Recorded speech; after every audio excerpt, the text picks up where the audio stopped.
Okay, there we got it. Thank you, Jason. Commissioner Bruni. I appreciate the introduction, and Governor, I appreciate the invitation to be with you today and to moderate this great panel that we have.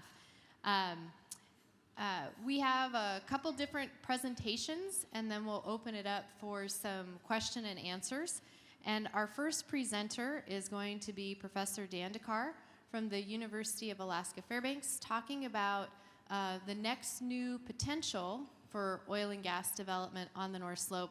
It's not a new resource, but something that he's trying to unlock. So I'm going to turn it over to Professor Dan Dakar to give us his presentation to start us off.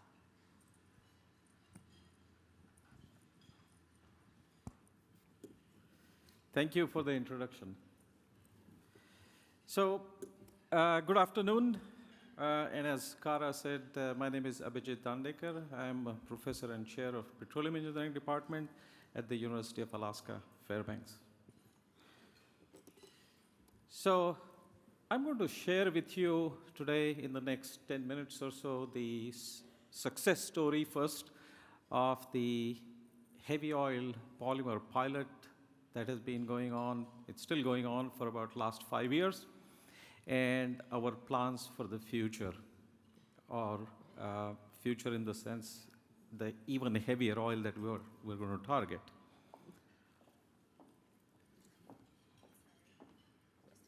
Thank you. So before I share some results with you, as introduction, I want to point out, first of all, Alaska's abundant heavy oil resources. On the left-hand side, leftmost picture that shows the three main units on Alaska North Slope. We got the Prudhoe Bay unit, Milne Point unit, and the Kuparuk River unit.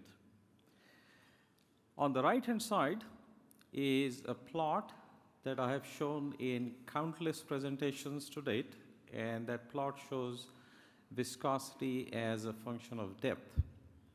And also shown in that plot is the three main categories, if you will, as far as oil in Alaska is concerned on the North Slope. On the leftmost side, the green colors, that's all oil which is Prudhoe Bay, Kuparuk type of oil, which we have been successfully producing for the last 40 or so years. The one in the middle is what we call viscous oil. So it is a homegrown term here in Alaska. The reason we call it viscous oil is it's high viscosity, but it can also be recovered by injecting water. So we call it water floodable. So the success story that I'm going to first share with you is the story that belongs to the Schrader Bluff, or the JPAD pilot in the Milne Point unit. And if you look at the number here, resource-wise, we are looking at anywhere between 10 to 12 billion barrels as far as this viscous oil is concerned. But then we want to be very ambitious. And when I say we want to be very ambitious, meaning we want to target what's after that.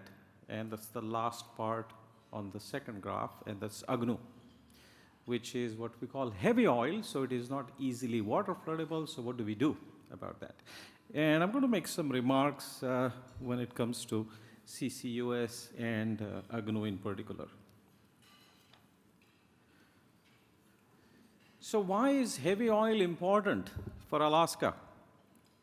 And obviously, those bullets that are mentioned there, they are kind of self-explanatory. So why do we need to research heavy oil recovery? So besides the first three obvious points that are mentioned, the last one is very critical in my opinion. So we are talking about sustainability here. So I'm focusing on sustainability of the Trans-Alaska Pipeline System. And the reason I bring that up, and I always worry about that, is we still have light Prudhoe Bay type of oil flowing through the pipeline. We want to make use of that oil to blend with the heavy oil, viscous oil that we are going to produce and then help transport that oil through the pipeline. So why is it difficult to produce heavy oils? I kind of alluded to that a little bit earlier. So these oils have high viscosities. So high viscosities, and you can see the pictures in the two test tubes. The one that's on the top, that is the oil from Agnu. And the one right below that is the oil from Schrader Bluff. So if you tilt the tube, the oil in the Schrader Bluff, it moves, but the oil from Agnu, which is in the top test tube, it does move, but it is rather sluggish as far as the movement itself is concerned. So the primary obstacle is viscosity. So what kind of viscosity ranges are we talking about? Again, the plot earlier showed that. So we are looking at anywhere between 300 centipoise all the way up to even million plus centipoise in the core Agnu area, the bad part of Agnu, if you will, if you want to call it that. The challenge that we have is the continuous permafrost. So we got continuous permafrost, which is about up to 2,000 or so feet deep. That means it eliminates any thermal recovery methods, and we obviously don't want to go to thermal recovery methods because of emissions. That's another added point here. So when it comes to heavy oils, we are talking about using what is called as polymers. And the cartoon shown here is something that I have shown again many times in presentations. So look at it in terms of when we were looking at viscous oils, they're like, let's say, molasses. If we look at heavy oil, it's like honey. And try to imagine displacing that with just water, which has a viscosity of 1 centipoise. So it's a contrast of 1 centipoise against 300 centipoise, 3,000 centipoise, etc. So what happens is, if you inject water, then that's a poor mobility ratio. So water just will finger through, and once that happens, game over. So what do we do? So we are adding polymer. That's the powder that you see in the second picture on the right-hand side. Adding polymer to water, viscosify the water to as much as 30 centipoise, 40 centipoise, 50 centipoise, and then we prepare a polymer solution, and that is something that's going to give you that nice, favorable mobility ratio so you can recover the heavy oil. So, as I said earlier, that I want to share some success story first, and that's the JPAD pilot that was funded by the US Department of Energy and co-funded by Hillcorp Alaska.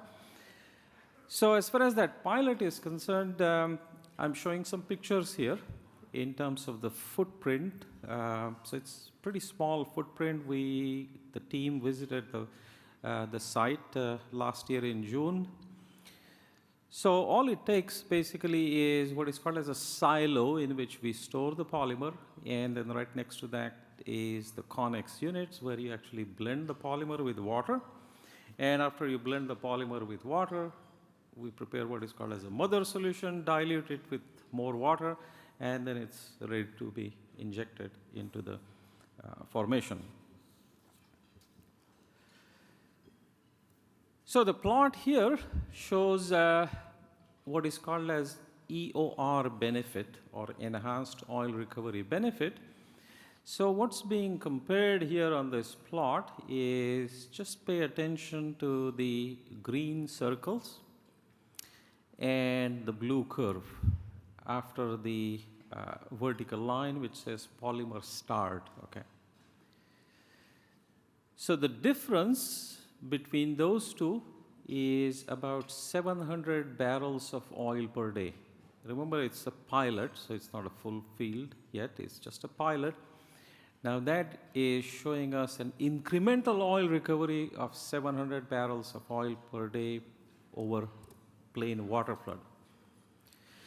Now you are probably wondering, if we are injecting polymer, what kind of efficiency do we have?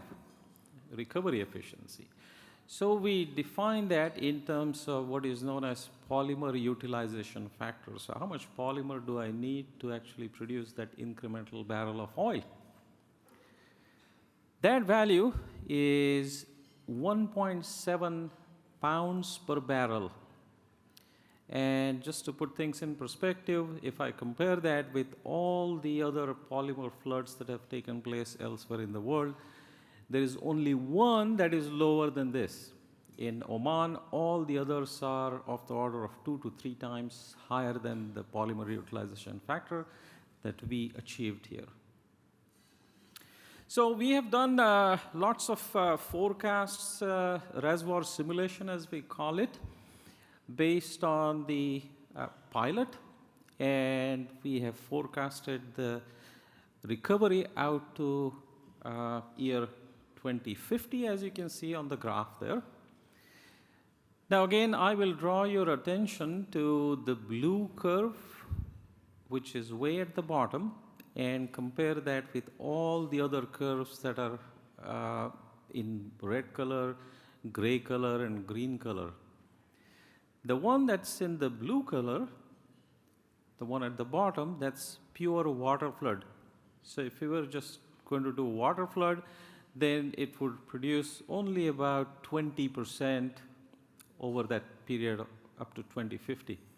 Compare that with the forecast using polymer, we are able to produce, even if you take the most conservative case, we are able to produce 1.7 times the water flood recovery, which is tremendous. So we have also done some economic analysis. Of course, it's sort of basic economic analysis. So on the right-hand side, the bar charts that are shown that basically, let me just identify one here, which is easy to understand. The sort of light blue bars, they belong to NPV, or net present value. So point is, regardless of which simulation model we're looking at, even if we look at the most conservative simulation model that's doing the forecast, even that remains robustly profitable compared to plain water flood. So being a professor at the university, I'm always looking at students and their success. So here is one example that I'm showing Cody Keith in the center there, and he is working for ConocoPhillips right now. So Cody Keith is a shining example of educating kids in Alaska for Alaska. Just the way we have technology development in Alaska for Alaska, same goes for workforce development. So Cody was an outstanding student. He won student paper contests and all the simulation model, the results that I showed in the earlier slide. He ran all of them, and he is going to have a pretty successful career in ConocoPhillips. So the big question is, as I also said in the beginning, that yes, the not so viscous oil we can produce with polymer, but how about Agnu? And that cartoon kind of makes that point, the one at the bottom there. So if we are injecting polymer, or the top one I should say, not the bottom one. So if we're injecting polymer, can we inject polymer alone? Or do we need to do something else? And that something else that we need to do is what I call polymer alternating solvent, and that is where we have some excellent opportunities when it comes to CCUS. So here is a picture that I'm showing on the left-hand side. So it's a side glass in which we mix carbon dioxide with heavy oil. And that's the heavy oil from Agnu, from S203, which is the only producer right now in the SPAD. So if you look at the first picture, that is where we just bring the CO2 and the Agnu oil in contact. If you look at the second picture, what happens to the CO2 and oil mixture that was brought in contact, it's all miscible, or mostly miscible, I should say. That helps reduce the viscosity significantly. Now, if we can bring that viscosity down, and I'm talking about CO2 here, then we have tremendous opportunity to chase that with polymer and produce the lower viscosity oil. So conceptually, I'm showing a cartoon here. When it comes to CO2, if we're injecting CO2, then we can kind of look at CO2 in different ways in which we bring it in contact with the heavy oil. The first one is what we call a sort of partial CO2 soak. So we inject CO2, let it stay there, and produce also the oil, heavy oil, simultaneously. The second is what we call full soak. That means you inject CO2 and let it stay there for a longer duration and then follow that with a water flood, for instance. So here is an example that I'm showing. So we are conducting experiments right now with CO2 and low salinity water, and I just want to point out the bars, vertical bars that are shown on the graph there. So we are able to produce a lot of heavy oil. We are able to produce a lot of heavy oil also with CO2 plus low salinity water. And with that, I'm at the end. So I want to thank first the U.S. Department of Energy, NETL, Hillcorp Alaska, Milne Point operators, and all the 4 universities, and most importantly, Governor Dunleavy, State of Alaska, for the $5 million research project support, which enables us to investigate producing the Agnu oil. Thank you.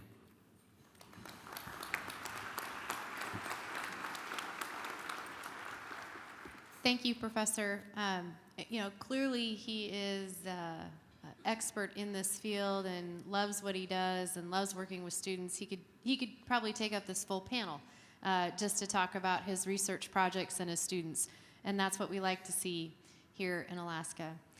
Next, we're going to turn to our different resource of gas and what our gas potential is. We heard a lot about that yesterday from kind of the political angle, if you will, from both Senator Sullivan and Ambassador Emanuel, and that's on the potential to monetize Alaska's gas resources in an LNG project. So, no stranger, please help us welcome Frank Richards to give us an update on the Alaska LNG project.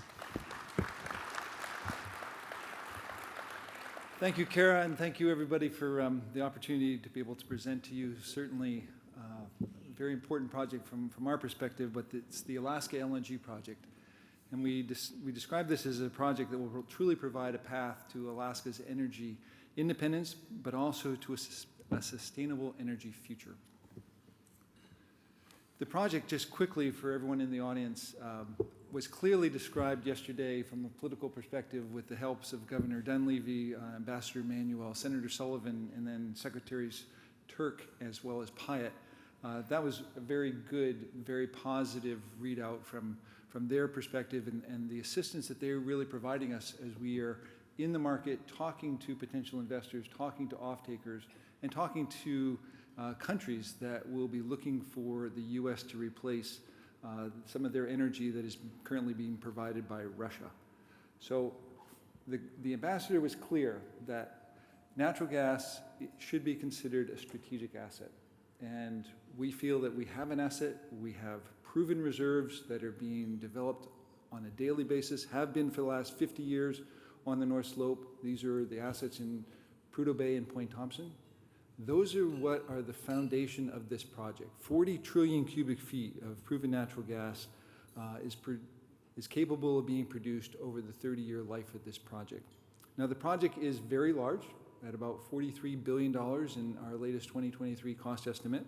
It consists of 3 major components: an Arctic carbon capture plant, where the gas is treated, taken from both Prudhoe Bay and Point Thompson's, removal of the CO2, and then it is put into an 807-mile pipeline that will be able to deliver gas not only to Alaskans, but also to our liquefaction facility that is located in Nikiski, directly adjacent to the legacy LNG plant that operated for nearly 50 years on Cook Inlet gas.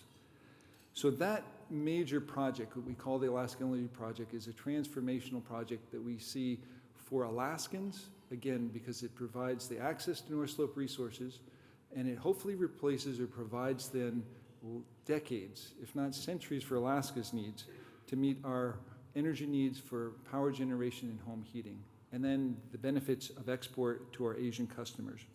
And that was the mission that was originally given to us by the legislature when they created us as a state corporation. This plant on the North Slope that we've described as the Arctic Carbon Capture Plant is truly a treatment plant, but because of new tax provisions that Congress passed last year called 45Q, it is now a revenue generator for the project. Why is that? Because the plant removes CO2 from the feed gas coming from Prudhoe Bay and Point Thompson.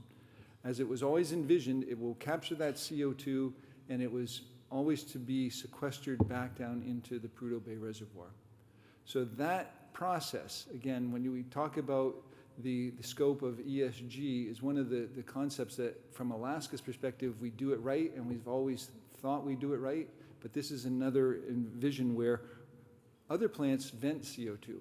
Our vision was to capture that CO2 and sequester it. And now it comes with a revenue of approximately $600 million a year, or about $7 billion over the 7-year life of the 45Qs.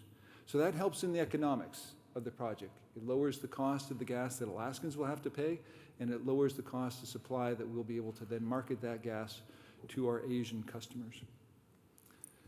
Now, another aspect from the consumption and use of LNG as opposed to coal.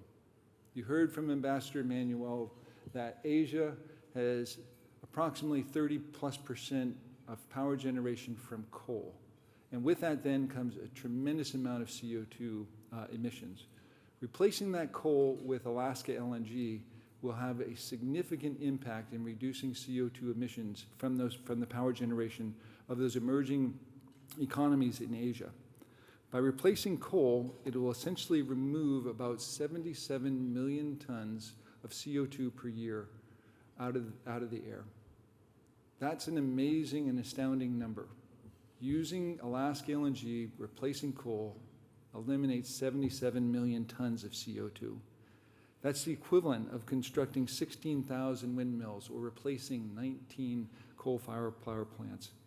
That's why we feel that this project has a positive climate impact, but also we, in the generation of this product, we will also have the lowest intensity of CO2 in production of it as opposed to other projects, certainly in the United States, but around the world. So we consider ourselves one of the lowest carbon impact LNG producers. Quickly, I presented this before. We have received all of our major permits, both the federal permits and the major state permits necessary to construct this project. The Department of Energy recently validated that with a new record of decision where they provided us the authorization to, again, export this gas as LNG to non-free trade countries. So that was an additional supplemental process that took 2 years, but they came to the conclusion that there was little to negligible effect to the environment for this project, and quite frankly, that there is more than enough gas from Prudhoe Bay and Point Thompson for the full 30-year life of this project. So that was a great outcome from our perspective. The economics of this project are that we have an economic competitive project. So the cost of supply that this cost stack shows is $6.55. So that's the cost of the feed gas, that's the cost of treating the gas, piping the gas, liquefying the gas, as well as shipping the gas. So that's $6.55 in comparison to existing prices on the world market, such as Henry Hub plus a $5 fee is $7.80, or a Brent-linked or oil-linked price at $9.24. A spot market price, again, at $11.50, that fluctuates. We saw last year those prices were at $70. They're on a downward trajectory now, but world interruptions happen and those prices fluctuate. So these numbers here, we generated, but they've been validated by Wood Mackenzie, so an independent third-party look. So we feel that this is really one of the key drivers into bringing investors into the project, because they can see that their rates of return that they want to receive for investing in this project are achievable, and that they're able to compete on the energy market. Now, lower cost energy for Alaskans is also one of our primary missions. So if you recall, that cost stack showed feed gas, treatment, and pipeline. That equates to approximately $4 per million BTU. So we feel that we can deliver gas to Alaskans in the $4 to $5 per million BTU range. The chart here shows historic values of gas in Cook Inlet that South Central Alaska has had to pay. So you'll see that we'll be able to provide that to Alaskans at a much lower cost for decades to come. And then the resource. We know that the resource is there. Gas was discovered with oil in Prudhoe Bay in the 1960s. And as this chart shows, production of oil has declined. Gas production has gone in the opposite direction. That represents approximately 7.7 billion cubic feet of gas that's produced in Prudhoe Bay alone. It is then compressed and then pushed back down into the reservoir. So the resource is there. And what that means ultimately is that Alaska will have a resource for decades to come into the future to allow for revenue for the state, but also energy for Alaskans. In the field of Point Thompson, by having a major gas sales, it'll allow Point Thompson then to export approximately 900 million standard cubic feet of natural gas.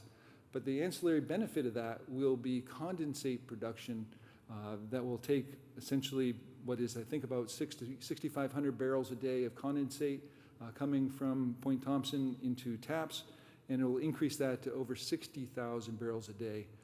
That's additional revenue to the state of Alaska, it's additional revenue to the producers, and it allows that resource to be brought to market.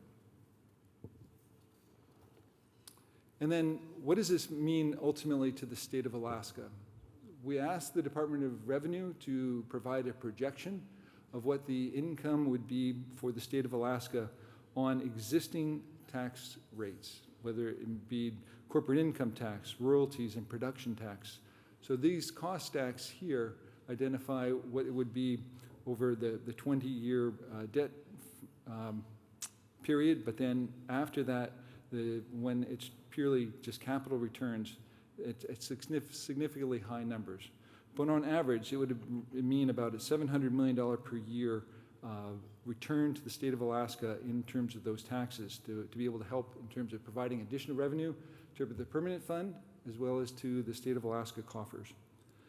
Now, we feel that this is a value for us, not only to the citizens of the state, to the producers that own those assets and will be able to sell those assets, but it puts us in a position then to provide for a resource that, as our Constitution dictates, we are using for our own benefits as well as for the value of those. Now, we also see that North Slope gas can also be used to essentially future-proof this project. And by that I mean looking to blue ammonia production in Nikiski. There's an existing plant in Nikiski owned by Agrium that has been mothballed since the early 2000s when Cook Inlet gas was unavailable. That plant is ready to restart when there's lower cost gas. They'll look to expand that plant with carbon capture, and there's other entities that are looking to expand ammonia production from North Slope gas in Nikiski as well with carbon capture. The benefit of that is the great carbon sequestration sink called Cook Inlet that is directly adjacent to it. So we can produce a transition fuel in LNG, look to the future and produce ammonia for Asian needs as they transition to meet their net goals. And then also with carbon capture technologies coming on board, able to capture that CO2 and permanently sequester this in the Cook Inlet Basin. It also provides an opportunity, should there be carbon capture in other locations, such as Japan, that they want to then sequester the gas, that this is an opportunity. And the governor has been pushing legislation to be able to do that. It's in front of the legislature, and hopefully we'll be seeing that that legislation will give Alaska this ability for carbon sequestration. So in wrap-up, again, we are a project that has been extensively scrutinized in terms of the environmental process. Nearly 7,500-page environmental impact statement to date from the Federal Review. Major stakeholder engagement, looking at the opportunities to be able to provide for existing energy needs that the market wants now, but looking to the future and providing then those transition fuels, and being able to provide lower cost gas for Alaskans as well as revenue to the state. So with that, I thank you, and back to the moderator.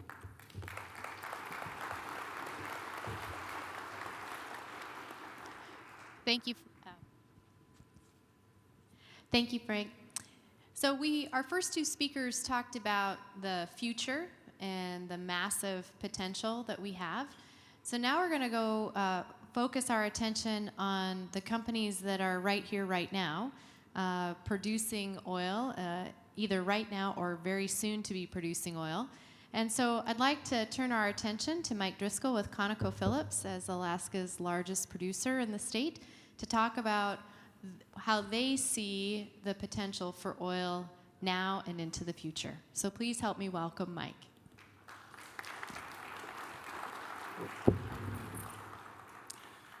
Thanks, everyone. I've got 4 slides. I'm going to talk about the extended reach drilling project that I've been a part of over the last 3 years. I think it fits nicely with the title of this talk, increasing production by minimizing impact. I think that's exactly what's happening and what's actually been happening over the last 50 years of North Slope development and is continuing. So I'm going to show you the latest chink in that chain, not chink, link, the link in that chain. So let's go to the first slide. I do that. And Mike, if you can just get a little closer to Yes. the mic, that would be great. Here we go. This is an important slide. I may talk about the future, but I can't predict it. If I could, I would talk to you remotely from my yacht in the South Pacific. I wouldn't be here now. So don't take any of my forward-looking statements too seriously.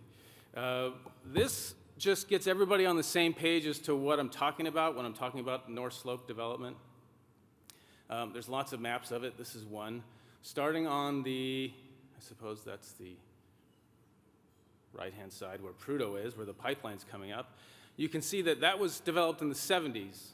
Kuparuk, its little brother, developed in the 80s. Colville River unit, the next one over, in the 2000s. The Moose's Tooth unit now is just a couple years old. That represents 50 years of development on the slope, about 80 miles from one side of that development to the other, 18 billion barrels. So we've been at it for quite some time. But the most interesting part about the oil business isn't on the surface. The business end of the business is underground. Harder to visualize, but I'll see if I can give you some examples of what was pulled off most lately. That picture on the left-hand side of the slide is the newest rig to the Arctic capable rig fleet on the slope. That is Doyon 26. It is a purpose-built extended reach drilling rig. I could go on and on about all the cool stats about its hoist capacity and pumping horsepower and its pits and its torque. It's very cool.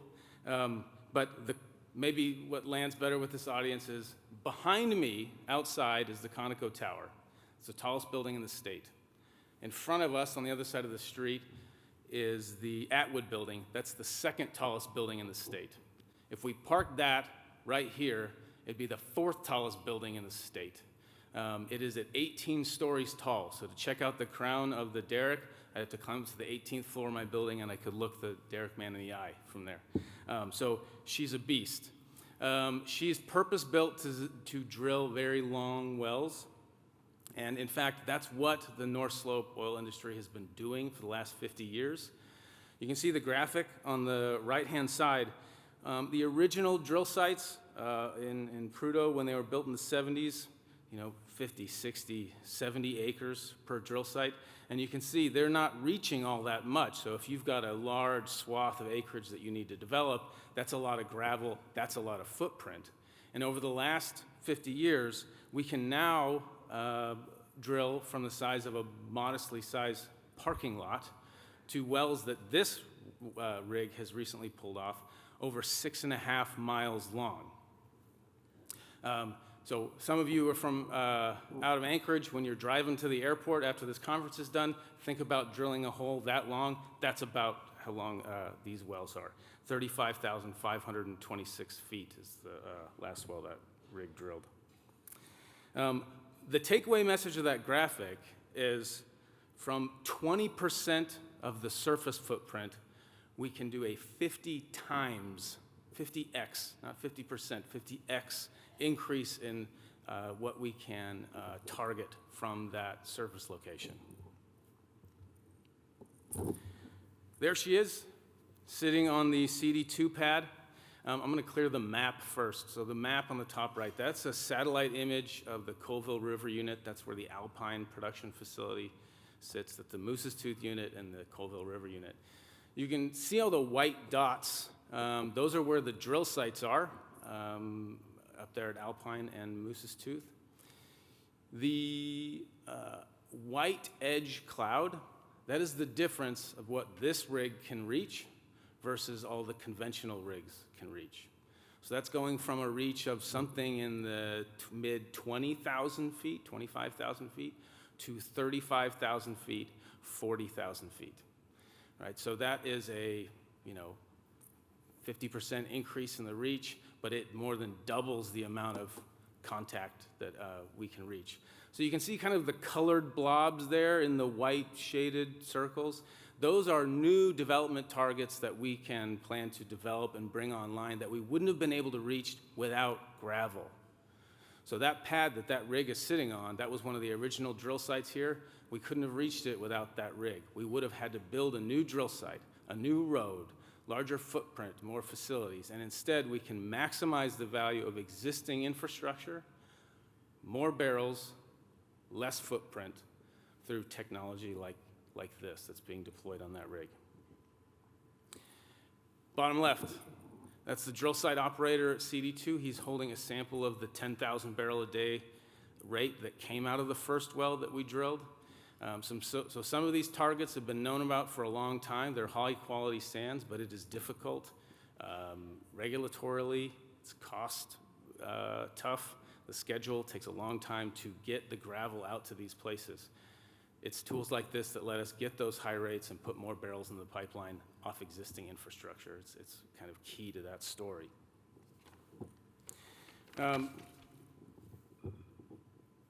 This is a cool slide. Let's see if I can make this. This isn't a mouse. How do you think I can hit the play button? Anybody? Anybody? IT? No. Let's see if I do this. Does it work? Oh, it did it. These are the longest wells in Alaska, rated from top to bottom for the last 20 years. I can play it again when we're done. And you can see this has been happening, at least this is just over the last 20 years. And depending on what operators got which project, but this is an advance of technologically, the tools, the industry, not just the owner-operators, but all the support industry, the drillers, the rig technology itself. I'm going to play it one more time because it's cool. You're starting somewhere at 15,000 feet, and then you are ending with the well we just drilled a year ago that oil sample was from. That holds the North American land-based well record at 35,526. That's 6.7 miles. That's a long, long way. Very, very cool project to be a part of, and certainly fits, I think, with the idea here that we can continue to chase this resource and develop Alaska's resources while continuing to make that footprint smaller and smaller. Thanks.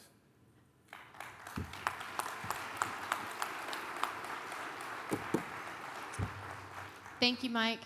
I did have to notice that the game changer on the North Slope is this Doyon rig called the Beast, and I personally love that he referred to it as a woman. Did you notice that? It's she, and there she is. So we're changing things. So good job. So our last presentation before we open it up to some questions both from me and the audience. I see I have one coming in, so go to that app. In addition to asking questions that hopefully I'll get a chance to ask our panelists, you'll also see their full bios. So I am purposely not getting into their bios and their titles because they're very accomplished and you can read all about them on the conference app. So our last presentation is from Bruce Dingeman with Santos to talk about the PICA project. Great. Thanks, Kara. How do I advance the slide?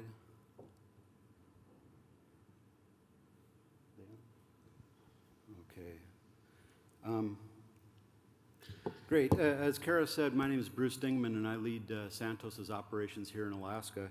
And I'm really thrilled to be here today to talk about our PICA project, which you may have heard of, large new oil and gas development project on the slope.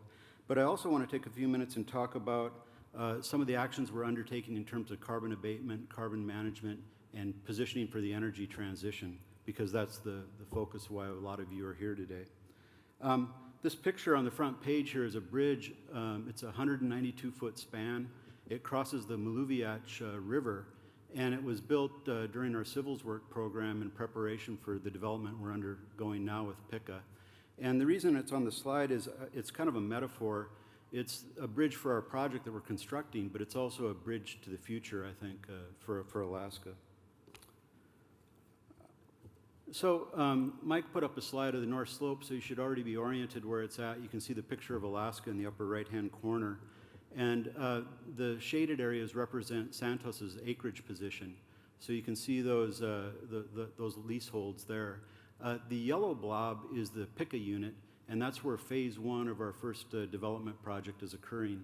And as you may note, that as you work from east to west, Prudhoe Kuparuk, then PICA, and then west of that is Alpine and the Colville unit. So it's really well positioned amongst existing infrastructure.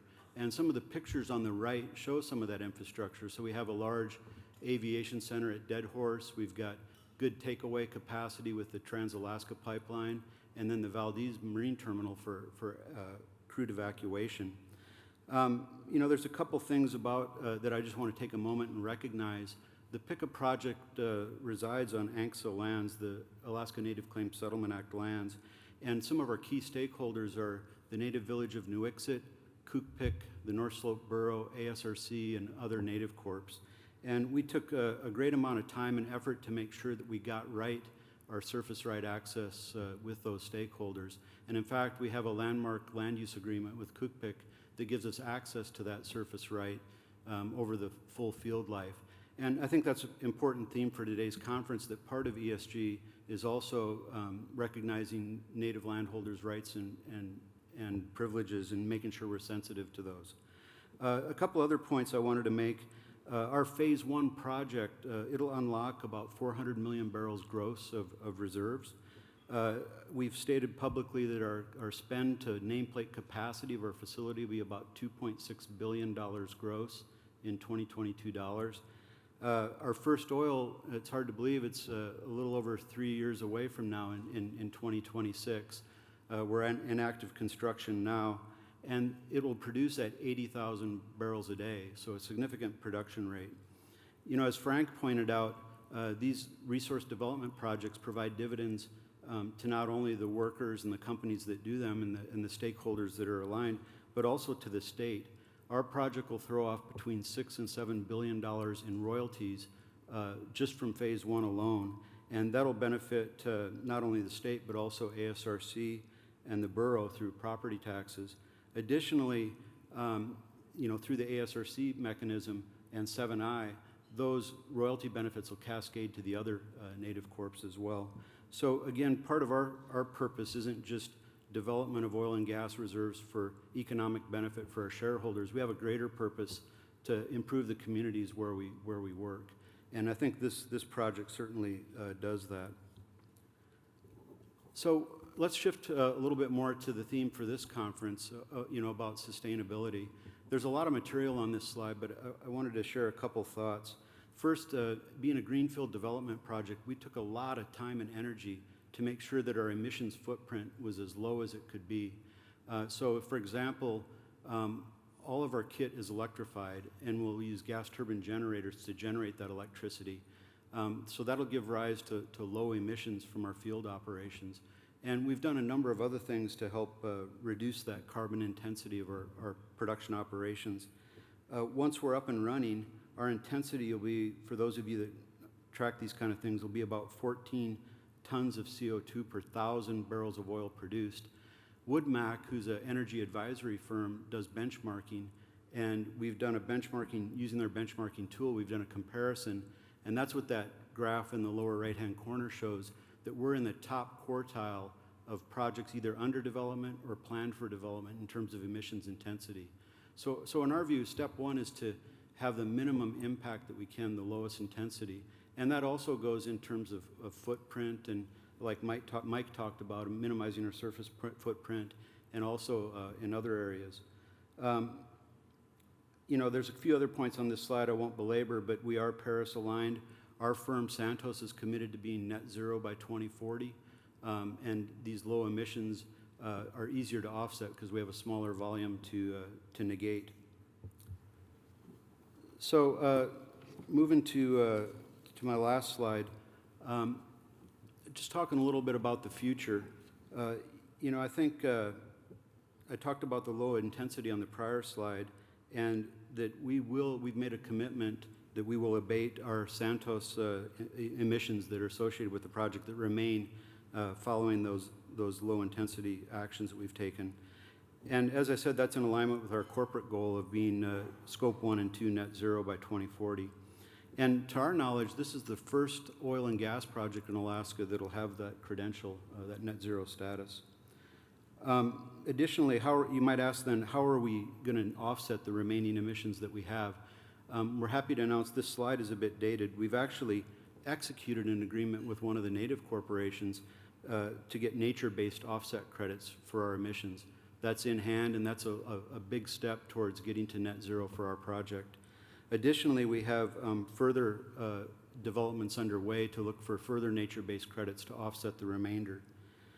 Moving beyond the nature-based offset and a little bit longer dated, we're looking at larger scale carbon abatement solutions. So we formed a strategic alliance with several entities, including ASRC, our partner Repsol, Storegga, and of course ourselves. And that alliance has been really active. We're actually participating in the Department of Energy's funding application for government sponsorship for direct air capture evaluation, as well as carbon storage work. And you heard some of the comments earlier in the conference about how suitable Alaska is for some of these. This will free up sponsorship dollars to help advance some of those initiatives. And Santos as a company is quite advanced, especially in the direct air capture space. So what our aim is to not only become net zero for our project phase 1 and deliver that promise, but to make future phases net zero as well. But we also want to go beyond that. We see carbon management as a business line. So you may have heard Santos had announced publicly some time back the formation of a division called Santos Energy Solutions. And so really our strategy is to build and maintain a robust oil and gas portfolio, and then offset the emissions associated with it, but then go further in that space, moving into clean fuels, carbon management business, and negating emissions of others for business purposes. So that's a quick overview of the Pikka project and our carbon activities. I'd just like to close with a couple key points. I think the key takeaway I'd like to leave is that we view the future as really bright, not only for our company, but for the state and for all the stakeholders that we're working with, our contractors and everyone else. We're going to deliver this new production. It's going to have significant job creation with it. It's going to drive economic prosperity, but it'll be done in a very environmentally responsible way. And we will do this without adding Santos Scope 1 or 2 emissions once the production commences. And just in terms of latest news and progress, we've mobilized the development drilling rig to our location. It's on. We're set to spud our first well, which will be in the coming weeks. And that well will actually be what's called a grind and inject disposal well. So again, one of the benefits of responsibility that Alaska has, the regulatory framework, and why this is such a great place to do business is that all our cuttings are ground, injected, and disposed of. There's no waste pits, there's no environmental footprint from that activity, and that's the very first drilling activity that we're going to undertake. So again, thanks for your attention, and I'll turn it back to Karen now so we can go to some of the panel questions.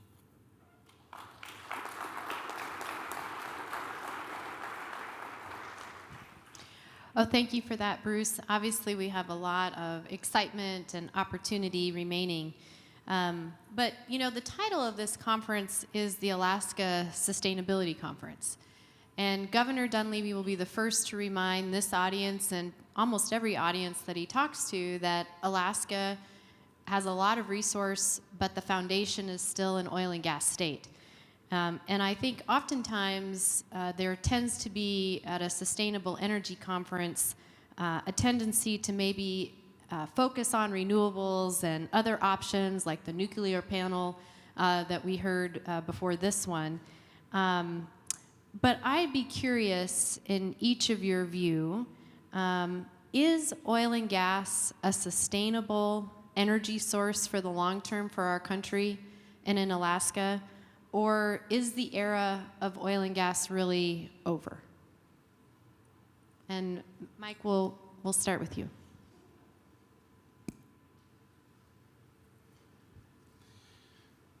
That's an interesting question. I'll just say a couple things.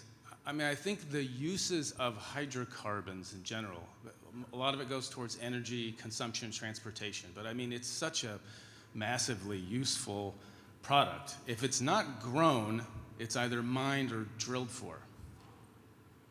I mean, the clothes we're wearing, the paint, the plastic, everything in here's got hydrocarbons related to it. It is a massively useful resource.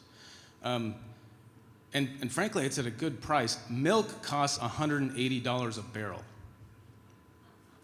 West Texas Intermediate, less than half that. I mean, that's not bad. You know, there's been 18 billion barrels have gone down that pipeline.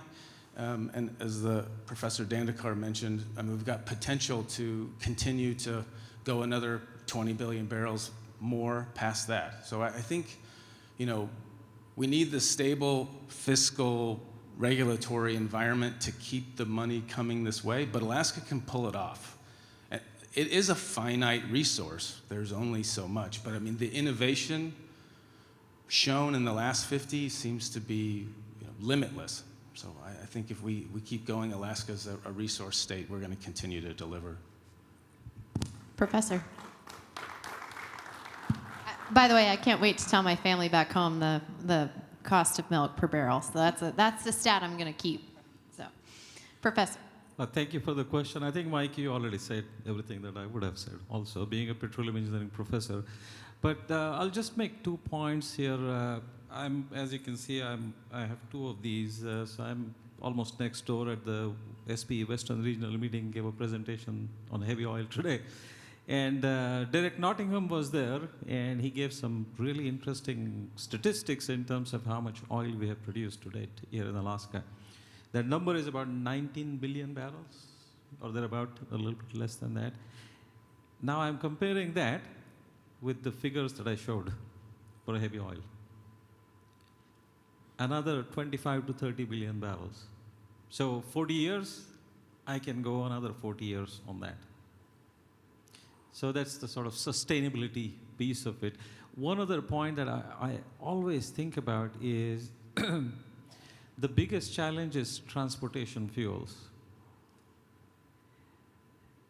Again, the day we have a Boeing 737 flying on battery power or anything non-oil, that would be the day, but I don't think we're there yet or won't be there for many years.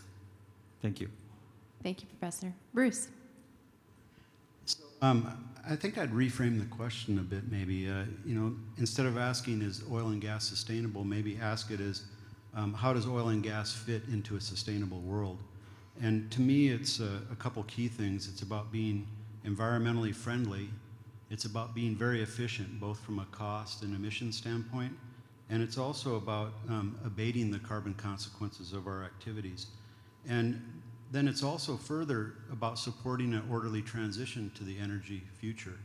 So it's kind of naive to think that we're just going to flip a switch and go from a hydrocarbon economy to a non-hydrocarbon economy. So we need to do it in an orderly way. And I think oil and gas are going to play an important part of that for a long term.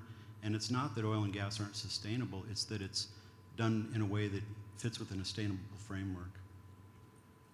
Frank? I concur with Bruce. I think that what Alaska has in our resources is extremely valuable for our citizens, and the processes that we use to be able to extract that and provide that to the market is one that's evolved, as we've seen from the Conoco drill site and the impact from 60 acres down to 1.2 acres. There are evolutionary actions that can take to reduce the overall impact of the environment. New technologies will come on board to allow for carbon capture from stack emissions. That will reduce the intensity of our oil and gas.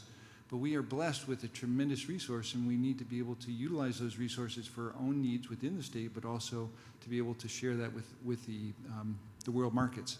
I think it can be done. I think that we have the right wherewithal.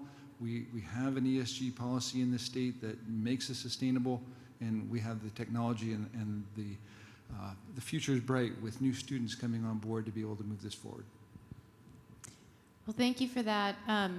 Switching to the footprint side of this panel, and we heard our Commissioner of Department of Environmental Conservation talk about how Alaska does it right, and we often brag that we have, or complain, not sure, but brag, I think, that we have some of the most stringent, if not the most stringent, environmental standards and regulations in the world. But, what is one example that people could take away with that demonstrates that? And so, Frank, I know you don't have your project yet, but in your stacks of regulatory approvals, I'm sure there's a mitigation measure or two. But what, in your view, one specific example demonstrates our environmental stewardship in Alaska? Well, Kara, I would say the one example that is really profound when I talk to folks outside of Alaska is with our oil and gas industry and the standards that have been set on North Slope production or even in Cook Inlet, is that if there is a stationary piece of equipment, then they put in place essentially a diaper that if there is a potential for an oil spill, it is captured. So it's not that there's oil spilling, but there's the potential. And so we take care of that immediately with that action. And there's numerous more, as you said. We just went through and we have a significant amount of mitigations that came through our environmental process, as does likely Santos and Willow, that the standards are there, Alaska does it and does it right. Okay, so the challenge will be for the rest of you, you can't use the same example. So Bruce, how about you? Well, I think I'd preface by saying that Alaska is a natural resource state that respects its land and its people, right? So, and then in terms of an example of that, I would look to the rule around best practicable technology. So there's always an expecting standard that we control environmental impacts to the best available technology. Professor, what's an example that you'd have? That's a difficult question for me because I work in the university, but I will give you an example. So I'm going to add to the environment piece, I'm going to add health and safety as well, make it HSE. So I'll give you one example from the pilot project that went on for 4.5 years. So right in the beginning, the source water that is used to make up the polymer, methane was detected in that. And as soon as that happened, everything was shut down. To comply with, I think it's called class 2, I'm not an expert in the regulatory side, but to comply with that, it was shut down. And then after the problem was resolved, then the polymer injection, preparation of polymer solution, etc. started. So that's one that I can think of. Thank you for bringing the safety aspect to the conversation. It's not just a buzzword for us. So, Mike. If you remember that map, the Coverdale River unit, which is the furthest west unit on there, when it was built in 2000, it was permitted such that it could not have a gravel road connecting it back to the mothership of Kaparick, Prudhoe Bay, and the whole haul road going down south. Every year since that was built, we bridged the 22-mile gap between Kaparick gravel roads and Alpine with an ice road, and every year it melts. That means all of the work that we need to do, all of the resupply that needs to happen, that ice road has to be built, everything comes across in 4 months, and then the road's closed. In 2018, to do all of our construction activities at GMT1, we built 160 miles of ice road. There were 7,500 trucks that crossed that in a 4-month period.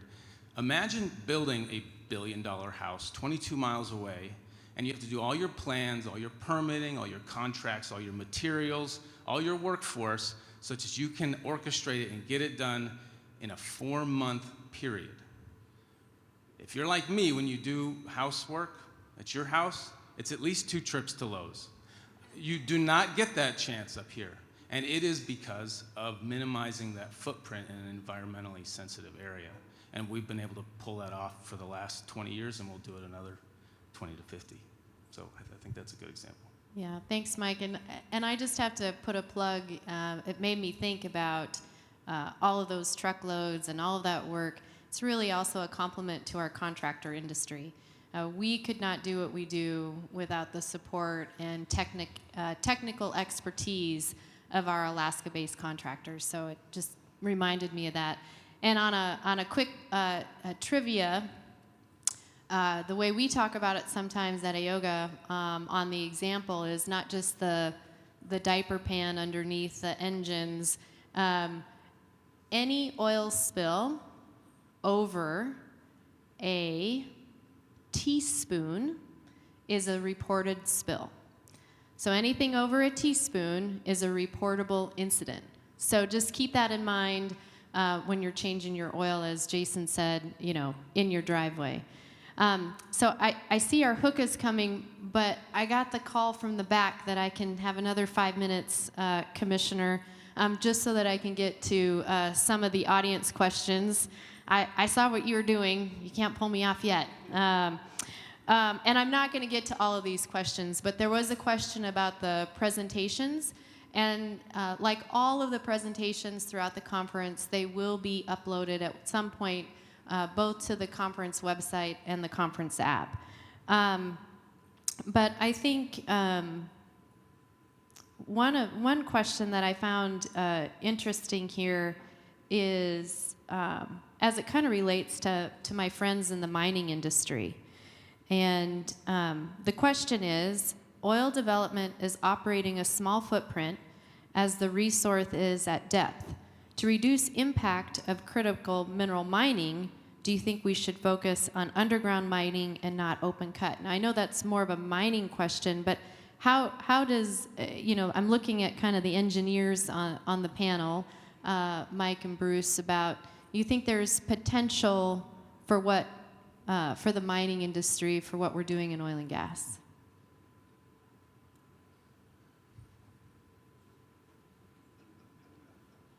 I'll take a stab. I think some concepts are universal regardless of the industry. It doesn't matter if you're an aviation company looking at emissions versus an oil and gas or a mining. It's about managing activities for climate change. So I think the carbon management activities cut across industries. In terms of the surface footprint question, it's a little more difficult. I think there are some alternative technologies like around lithium versus evaporative ponds and how that's processed. Some open pit mining might have an alternative of underground mining, but I think that's one of the key challenges for mining. I guess another point I would add is that oil and gas has sometimes been portrayed as the villain in climate change, but if you look at it more broadly in terms of ESG, we do a lot of things right, and the Alaska Standard can show that we can do it in a way that's responsible. And some of the alternatives, whether it's solar panels, batteries, windmills, rely on a lot of mineral extractive industries that are like oil and gas, and mining is one of them. So I think really we need to look at it collectively across industries, not by industry, but more in terms of climate change and sustainability. Thank you for that. Frank, this one is very specific to you. Has the Alaska LNG project been compared to Kiliak's LNG Icebreaker project, and what are the benefits and risks of alternative transport methods? So the comparison here is about the Alaska LNG project as I described it, with gas treatment, a pipeline, and liquefaction in south central Alaska that provides gas to Alaskans. And then the alternative project, or the concept that is being described as the Kiliak project, is again liquefaction of gas directly off the North Slope, which would require then offshore development and shipment through, again, the ice-free waters of the Beaufort Sea. The challenges, again, between the two is one would require ice-capable ships traveling through waters that the Alaska Native subsistence whaling folks utilize for harvest of their subsistence whales, as opposed to, again, ships that would be coming in and out of Cook Inlet, as they've done for 50 years, and supply to Japan. So slightly different concepts. One provides gas and access to gas for Alaskans. The other one is direct offtake that would require shipment of gas elsewhere. Well, thank you for that, and I think I will have my friend Commissioner Bruni back. Thank you again on behalf of all the panelists for the invitation and for recognizing that oil and gas remains part of Alaska's sustainable energy future. Thanks, everybody.